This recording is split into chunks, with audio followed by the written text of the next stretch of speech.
Assalamualaikum warahmatullahi wabarakatuh.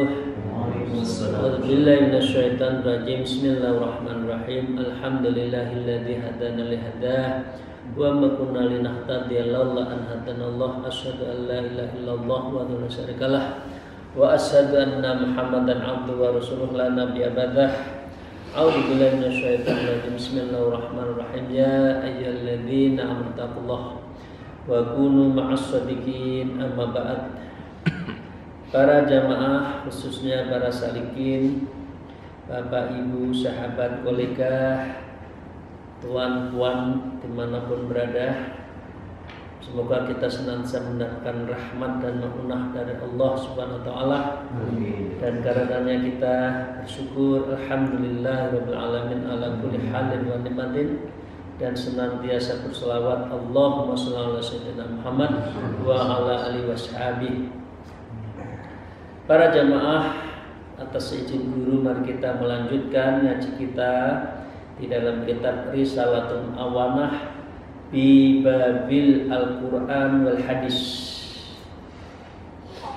Wa qala al-mu'allif hadzal kitab al-faslun wa 'alaika bitamassuki bil kitabi was sunnah wal iktisami bihima.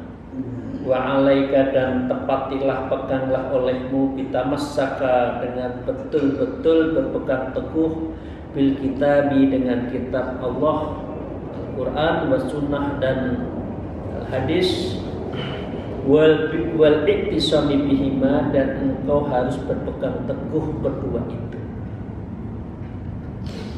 Fa inna huma dinullahil qawim wasiratul mustaqim. Siapa yang memegang dua itu, Al-Quran dan hadis, maka dengan demikian itulah dinullahil qawim, adalah agama Allah yang benar.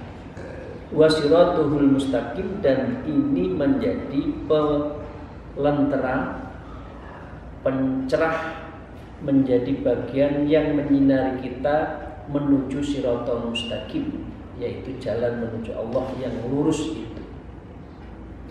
Man akhadha bihima, siapa yang berpegang teguh dengan duanya, saliman, dia akan selamat, ghaniman, dia juga akan ghaniman, jujur, mujur, ya, untung, warasadan, dan ini adalah sikap yang benar, wa'usima, yang akan menjadi dirinya terpelihara setiap saat kapan saja.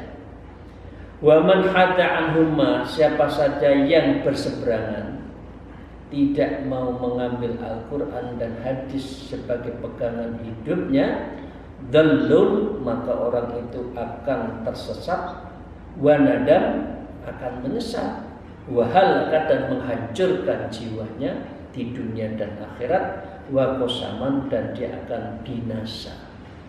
Nah, pengertian dari mengapa kita harus berpegang teguh pada Al-Quran dan hadis itu karena di dua kitabullah dan hadis Rasulullah itu menerangkan terhadap Islam yang sesungguhnya. Islam yang sesungguhnya itu ya Islam yang berarti ikrar, dirinya adalah bersyahadat, dan dia adalah iman yang di dalamnya adalah mengikrarkan amantu billahi wa malaikatihi wa kutubihi wa rusulihi, kutubihi, ya, wal yaumil akhir, khairihi wa syarrihi, ya, itu iman. Tapi ujung dari iman Islam ada ihsan. Nah, ihsan itulah tasawuf, ihsan itulah tarekoh, ihsan itulah adab. Karena itu al-adabu fauqal ilmu. Jadi beradab itu lebih tinggi dari orang berilmu. Dan beradab diajarkan di dalam tarekat. Karena itu esensi beragama tiada lain adalah aksanul khuluq, yaitu berakhlak yang mulia. Tiada lain adalah ihsan. Nah, itu ya pengertiannya di situ. Jadi ada iman, Islam, ihsan, ada akidah, ada syariah, ada tasawuf. Ada syariat, ada thariqah, ada hakikat, ada ma'rifat. Lah itu Islam. Jadi kalau orang mengatakan saya hanya cukup syariat saja, itu tidak sempurna beragamanya. Yang penting aku sholat, yang penting aku Islam tok, rukun Islam, tidak salah, tapi tidak sempurna keislamannya. Udkhulu bisilmi kafah itu di sini. Masuklah agama secara kafah itu ya akidahnya, ya thariqahnya, ya syariatnya. Kok nggak gelem thariqah, berarti itu tidak sesuai dengan kesempurnaan udkhulu bisilmi kafah. Ngoten lho. Kadang-kadang itu angel, orang ngerti thariqah itu angel, sulit. Masih teristighol, ya, terbelenggu urusan dunia. Oke, maka dia saya akan menerangkan ini adalah pegangan kitab Allah dan Rasul dan hadis itu yang mengajarkan di dalamnya tasawuf. Nah, karena itu warji ilayya fi kulli amrika, kembalikanlah semua urusanmu itu kepada dua itu tadi, ya, Al-Quran hadis, mumtathilan li wasiatillah wa wasiatir rasul, sebagai bentuk kepatuhan Anda kita terhadap wasiat Allah dan wasiat Rasul. Nah, kalau kita ngambil satu saja, nggak ikut wasiat Allah, nggak ikut wasiat Rasul. Rasul itu melakukan apa? Talqin pertama, mengajarkan thariqah kepada Sayyidina Abu Bakar. Pertama kali thariqah itu Naqsyabandiyah, Rasulullah kepada Sayyidina Abu Bakar. Karena Sayyidina Abu Bakar disebut dengan as-siddiq, yang selalu membenarkan apa yang diajarkan Rasulullah dan selalu di depan. Karena itu Rasulullah sangat mempercayai, ya, Abu Bakar Siddiq. Itu ya Bapak sekalian, ya, intinya itu. Wa qala ta'ala ya ayyuhalladzina amanu atiullaha wa atiur rasul wa ulil amri minkum. Wahai kita semua, taatlah kepada Allah dan taatlah kepada Rasul dan ulil amri di antara kamu semua. Jadi seorang pemerintahan, karena ini menyangkut pemerintahan, ya, atiullah wa atiur rasul ulil amri. Ulil amri ini itu harus ada tiga yang harus diabah. Himayatuddin, himayatud daulah, wa himayatul ummah. Dari seorang pemimpin, kalau memimpin, mana yang paling bisa memelihara beragamanya, mana yang paling bisa menjaga kestabilan politik, ya, dan artinya tentang keamanan daulah, dan yang ketiga mana yang paling memperhatikan umat, itulah pemimpin yang baik. Dan itu menjadi bagian dari sublimasi dari amanatul diniyah wa amanatul daulah. Itu. Jadi Islam itu komplit. Fa in tajatum fi syai'in faruddu ila Allahi wa rasul. Kalau ada sesuatu maka kembalikan kepada Allah dan Rasulnya, di surat An-Nisa 59.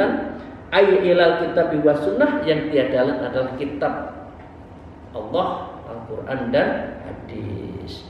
Wa qala Rasulullah sallallahu alaihi wasallam, usikum bima ini tasamtum bihi lan tadillu abadan kitab Allah wa sunnati.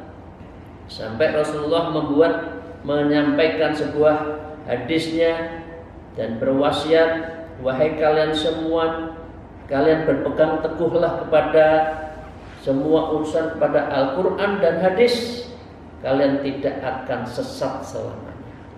Oke. In sarroka antakuna alal huda salikal lil mahjatil baida. Fa in sarroka, apabila engkau ingin gembira dirimu, antakuna keadaan dirimu alal huda, untuk mendapatkan jalan salikan orang yang suluk, orang yang berjalan menuju Allah lil mahjatil baydha, yaitu harus menempuh dengan jalan tengah, jalan yang putih. Ini jelas ya Imam Al-Wilahdad bahwa orang yang kalau menuju Allah harus memegang teguh Al-Quran hadis, dan itulah suluk, itulah jalan, itulah menempuh jalan. Dan jalan yang dipilih adalah jalan thariqah, karena di dalamnya mengajarkan orang yang menuju Allah. Ya, allati la yajafiha wala amtan, orang yang thariqah yang memegang teguh pada Al-Quran hadis itu tidak akan terbelok-belokkan, ya, dan dia akan mendapatkan tidak allati la iwaja, artinya orang itu tidak akan belok-belok, yang tidak akan belok-belok, dan orang ini juga akan selamat. Gitu. Bapak Ibu sekalian, ini pengertiannya begini. Ini satu hadis, satu baris lagi. Fa'adid jami'u niyatika, karena itu periksalah semua niatmu. Jenengan kita itu sudah niat betul belum ingin dekat dengan Allah? Jenengan kita itu sudah niat belum untuk suluk ilallah, berjalan menuju Allah? Man salaka tariqan falyataja fihi ilman sahalallahu tariqan ila jannah.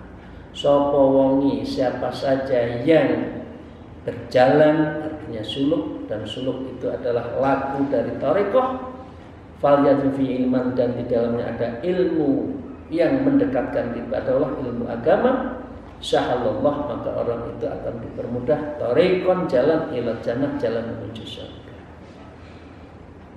Jenengan mau ndak masuk surga? Ojo gelem surgane tapi ndak gelem lakune. Ini wong males nih. Aku cukup no sego ae. Tapi males nyukuk sego. Ambil nasi. Mau surganya tapi nggak mau suluk ilallah, ndak mau tariqah. Ini enak dhewe itu. Enak dhewe iki menungso itu ngono iku. Karepe sing enak-enak. Ya. Gelem hasilnya, nggak gelem prosesnya. Ini banyak. Ya jangan gitu ya. Kita tetap suluk ilallah. Ya. Maka dengan demikian Bapak Ibu sekalian, nyatikan wa akhlakika, dan kamu harus memperbaiki akhlakmu, adabmu. Al-adabu fauqal ilmi, beradab, berakhlak itu lebih baik daripada orang yang pinter.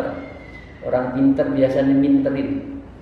Wa a'malika, dan seluruh amalmu seharian itu sudah menuju Allah belum? Wa aqwalika, dan seluruh ucapan-ucapan penuh dengan zikir Allah, Allah, Allah, Allah, ismu dzat belum? La ilaha illallah sudah nafi isbat belum? Ngomongnya lebih banyak ghibah.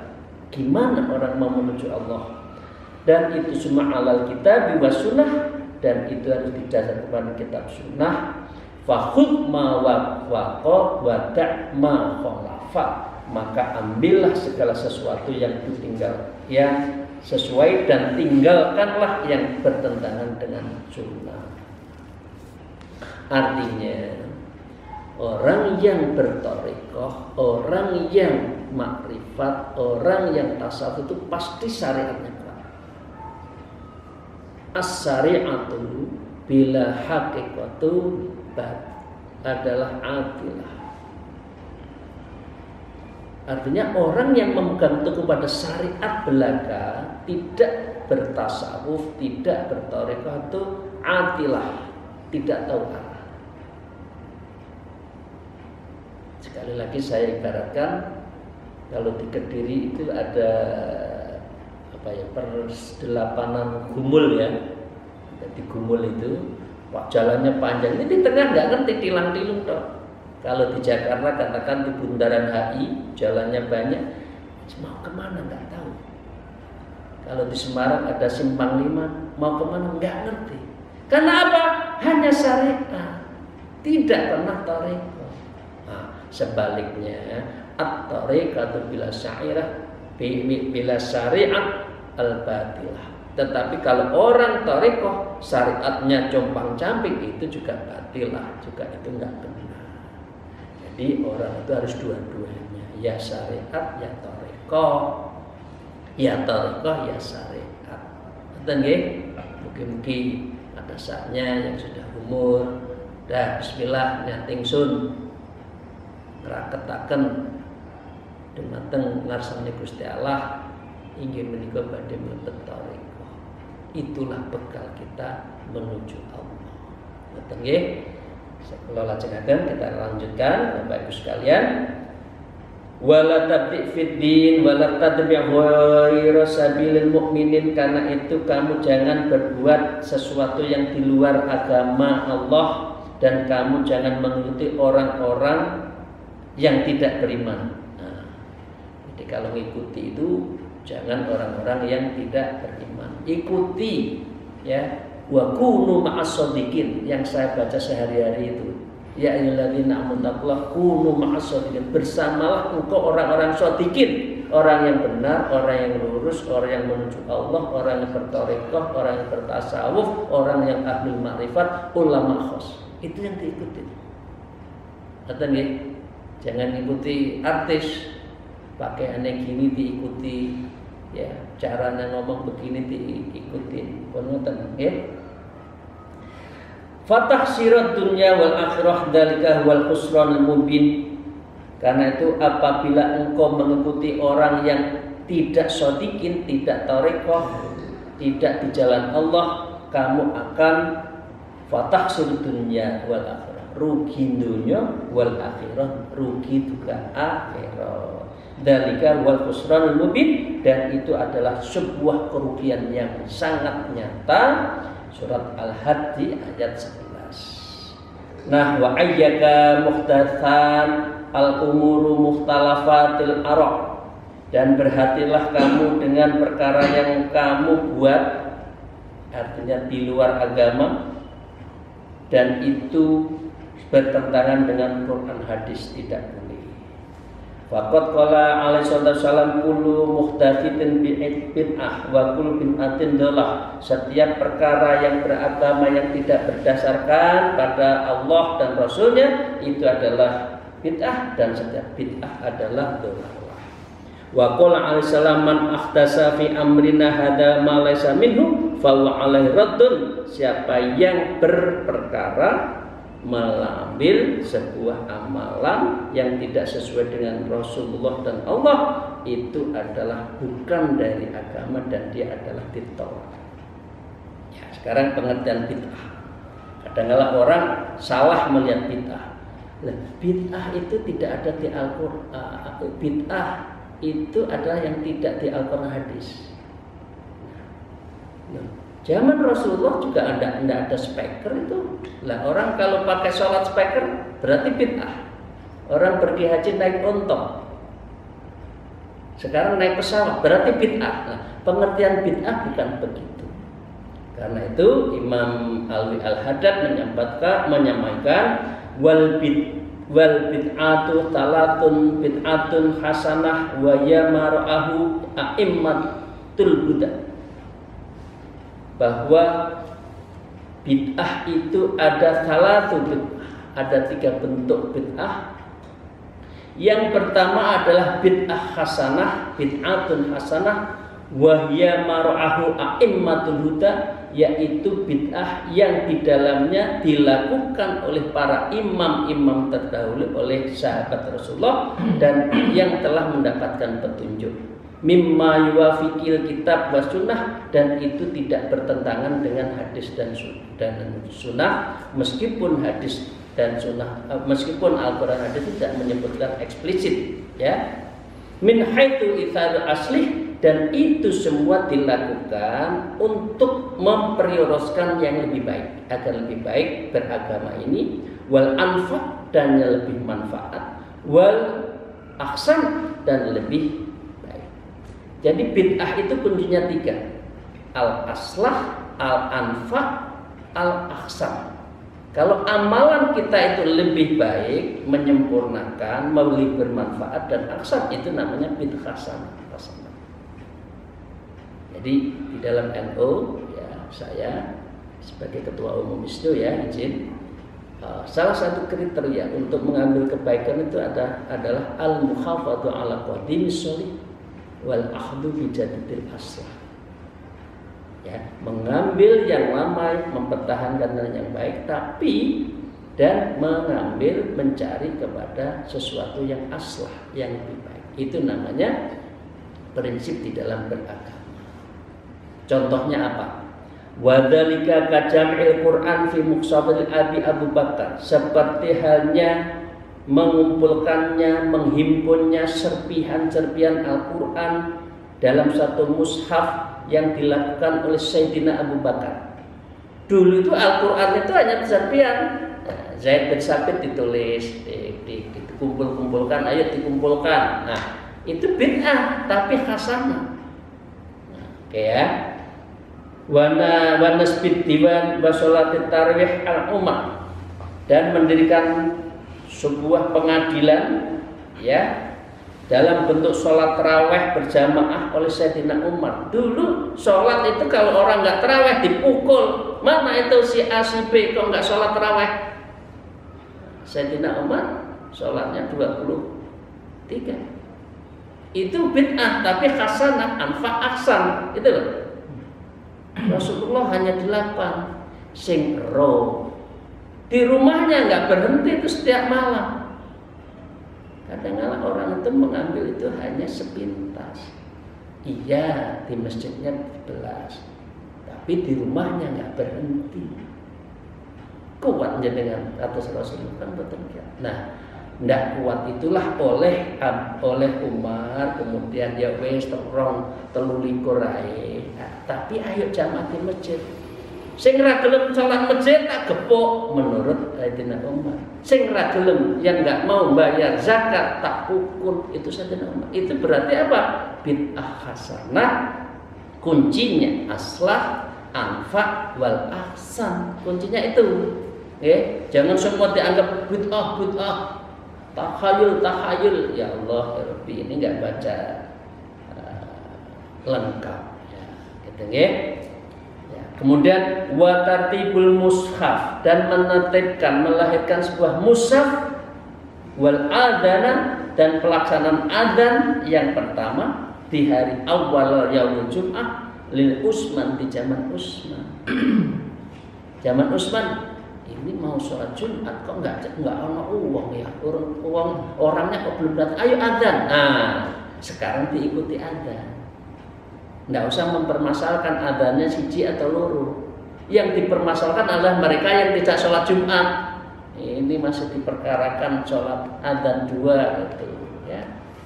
Kalau NU adzannya 2. Oke, nggak usah dipermasalahkan. Yang penting sholat Jumat zamannya Nabi Utsman, kemudian di adzan. Oke. Wa ahkamu kital bughati li aliyin radhiyallahu anhu, dan keputusan-keputusan yang melakukan perang terhadap kaum pemberontak Bughat itu juga dilakukan oleh Sayyidina Ali. Soalnya orang yang memusuhi Allah, memusuhi agama Allah, maka dia adalah musuh Allah. Kemudian dibolehkan perang.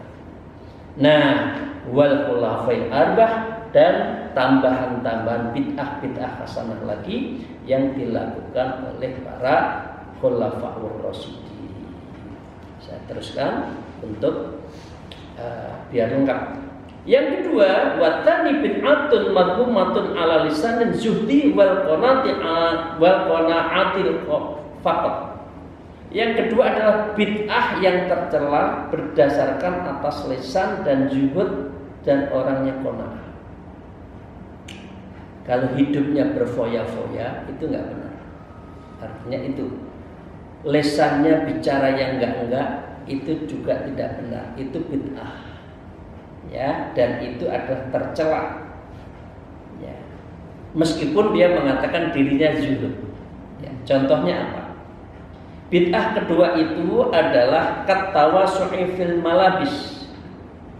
Pakaiannya bermewah-mewahan yang harganya sekali pakai orang jalan itu 10 miliar. Itu adalah bid'ah. Tidak benar. Jalan jamnya Patek Philip misalkan harganya itu 2 miliar, sepatunya 1 miliar, bajunya Calvin Klein atau macam-macam itu ya Christian Dior misalkan yang baru mahal itu, tas itu banyak, harga 5 miliar banyak. Jadi orang berjalan itu 10 miliar. Jadi kalau perempuan 10 miliar kemudian dibegal, diajak masukkan dibegal, itu sudah untung 10 miliar. Jadi ini nggak boleh. Perintahnya orang itu sederhana saja, zuhud saja, qanaah saja. Ya, wal makali, wal makili, wal masakinil mubahah, dan bermakan-makan yang melampaui batas itu juga nggak boleh. Katanya zuhud, makannya kok mewah, nggak boleh. Jadi ini adalah bid'ah yang kedua, yaitu bid'ah yang yang tercela, bid'atun madmumah. Yang ketiga, wa thalitsatu bid'atun madmumatun mutlak, bid'ah yang mutlak, ya bid'ah madmumah yang mutlak, wa hiya ma khalafa nusuhul kitab wa sunnah, yaitu mengambil putusan hukum yang bertentangan dengan Al-Qur'an dan hadis, wa al-kharaka isma'ul ummah, dan merobek kesepakatan para imam mujahid, itu tidak boleh. Jadi ada empat mazhab, Maliki, Hanafi, Syafi'i, Hambali. Kok orang menentang itu dosa? Memangnya kamu akan lebih baik, lebih pintar dari mereka? Ini menurut Imam Alwi Al-Haddad itu namanya kharaka isma'ul ummah. Itu adalah merobek terhadap para pemimpin agama yang mujtahid yang telah diikuti. Kok cara berpikir akidah kita Al-Asy'ari dan Al-Maturidi Anda salahkan? Anda adalah merobek kesepakatan ulama. Memangnya jenengan pintar, lebih pintar orang yang bisa mengakidahkan kita ikut Al-Maturidi dan Al-Asy'ari? Kok orang menentang para imam-imam pendiri tasawuf tarekoh, ya Sadzili, Naqsabandi, Qadiriyah, ya dan sebagainya itu, Imam Ghazali, Abu Al-Junaidi, ya Abad Al-Junaidi, kok ditolak? Orang itu adalah orang yang kharaka isma'ul ummah. Padahal itu adalah mujahid, mustahid yang membimbing kita. Jadi saya katakan yang di dalam Ahlus Sunnah Jamaah itu kuncinya 3 ya. Kalau tentang syariat ngambil dari 4 mazhab. Kalau tentang akidah Abu Al-Asy'ariyah dan juga Al-Maturidiyah. Kalau tasawuf ya ngambil namanya para pemimpin tarekoh. Tarekoh yang pertama yang diberikan Rasulullah adalah Naqsabandi, kemudian Qadiriyah. Ada yang gabung Naqsabandi, Qadiriyah, ada Sabiliyah, ada Idrisiyah, semuanya ya ada. Yang penting panjenengan sedanten monggo sumonggo enggal-enggal segera untuk ikut tarekoh. Terima kasih. Assalamualaikum. Ya, moga-moga apa yang saya sampaikan ada manfaatnya, maslahah fid-dini wa akhirah untuk kita, keluarga kita dan jamaah kita. Assalamualaikum wallahu muwaffiq ila aqwamit thariq. Wassalamualaikum warahmatullahi wabarakatuh.